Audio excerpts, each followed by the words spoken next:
Good morning, everyone. Thank you again for joining this presentation. We will talk about the therapy and the follow-up of well-differentiated thyroid cancer management. My name is Jamie. Sorry. Identical to other cancer, DTC treatment consists of locoregional and systemic approach. Surgery is the gold standard for locoregional treatment, while radioactive iodine is the mainstay therapy for systemic approach. This represents the steps for conventional thyroidectomy. Every surgeon must have their own trick for doing thyroidectomy, but whatever you do, please do it sequentially and understand the anatomical landmark to minimize the complications. Remote access surgery and robotic surgery are also gaining new fame as potential surgical therapy. As far as I know, the key of success is the good patient selection because there are many bias regarding the surgeon and learning curve. There are still many pro and contra for management of primary tumor and regional metastasis. Whether we do ismolobectomy or total thyroidectomy, and whether we should do prophylactic neck dissection or not. The debate goes on with key points discussed like thyroid remnant function, the prognosis, and the complication rate. My opinion, we must understand that the endpoint of our therapy are three goals only: to lengthen the survival, to avoid the disease recurrence rate, and to improve the patient's quality of life.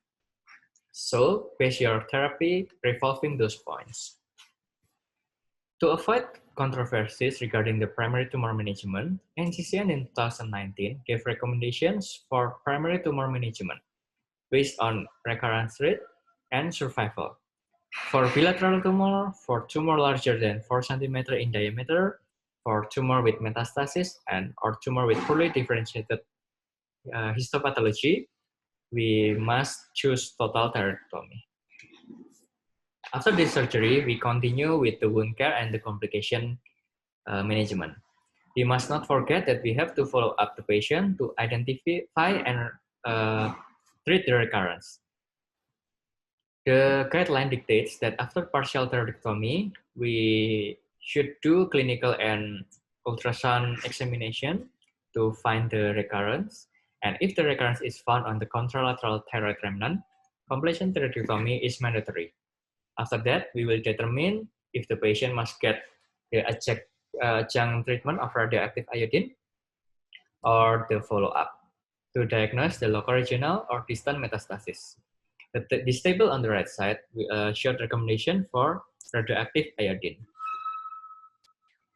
If radioactive iodine being considered based on the clinical pathological risk, the radio-oncologist must prepare the therapy 6 to 12 weeks post-operation.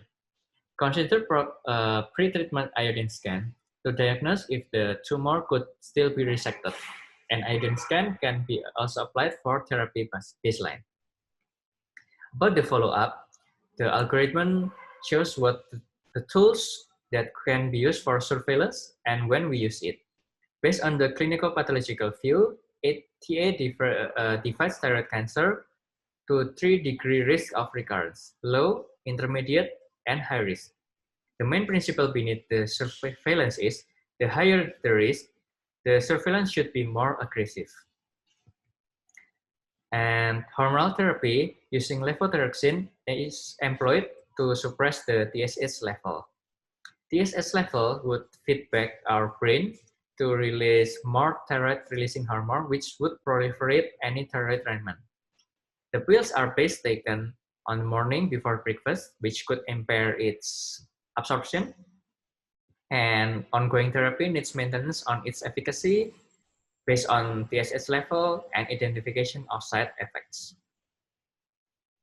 So this is the stratification that I just mentioned. In addition to surveillance means, the grouping is also needed to adjust the length of the hormonal therapy.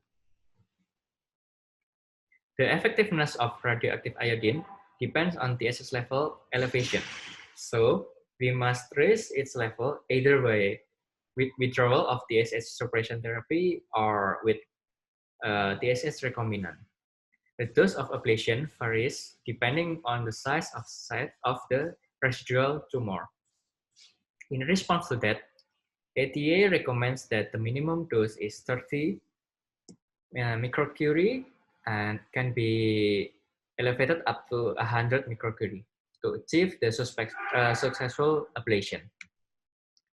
This is the targeting therapy. They are promising systemic treatment in DTC, especially indicated for patients with RI refractory tumor. There are many phase 2 and 3 drug trials involving the tyrosine kinase inhibitor, the multikinase inhibitor, and angiogenesis inhibitor. However, there are several factors that we must be considered before and during the therapy, such as the side effect and the cost of the treatment. After all, targeting therapy can only prolong the progression-free survival, and surgery still remains as one of the best curative methods. In summary, there are some goals in management of DTC. First, we must treat the patient based on evidence-based medicine, while definitive management of primary tumor is still the benchmark of our care. And lastly, good monitoring after surgery and timely intervention of recurrence are necessities to prolong the survival. The question is, have we done it correctly? Thank you for your attention. I hope it will be helpful and we will begin the discussion shortly.